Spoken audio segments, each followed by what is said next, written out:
come si possono sostenere i ragazzi in quest'ambito? Beh, innanzitutto va segnalato l'impegno che la RAI con il marchio Rai Cinema e con Rai Radio 2 concretamente dimostra di avere come attenzione e come partecipazione per un'iniziativa come questa. Quindi il primo contributo che come RAI possiamo dare è ovviamente apportare quelle competenze, quelle conoscenze che ci sono proprie, sia in termini di divulgazione sia in termini proprio di contribuzione dei contenuti, e questo mi sembra importante come segnale di un'attenzione che l'azienda ha sempre mantenuto molto attenta, molto attiva, al di là delle polemiche che spesso in modo strumentale la inseguono.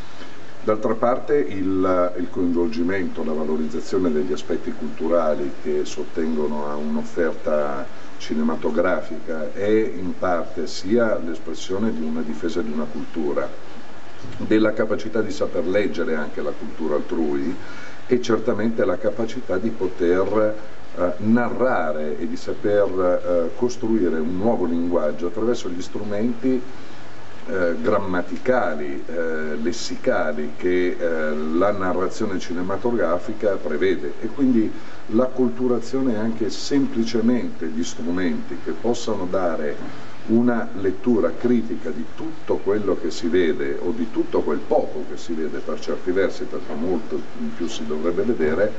di per sé è un arricchimento culturale e un contributo, mi sembra, non secondario.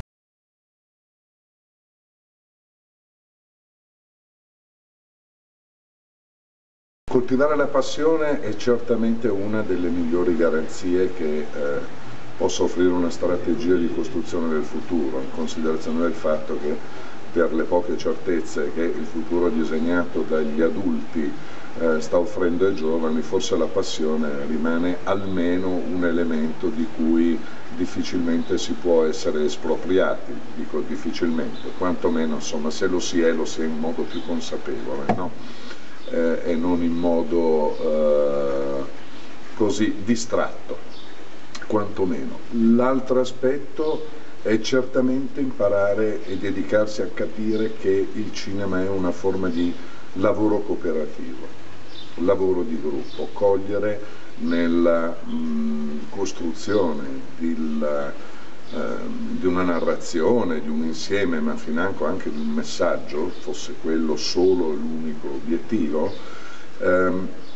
la comprensione che qualsiasi espressione di questo tipo è frutto di un lavoro di insieme, di un lavoro di gruppo, e che alla fine anche l'interprete, che viene spesso vissuto come, mi riferisco all'attore come interprete, come il volto e il senso della storia in quanto tale, è l'espressione e la capacità di un lavoro d'insieme, cioè cogliere l'esperienza collettiva, che penso sia il significato anche per il futuro più importante.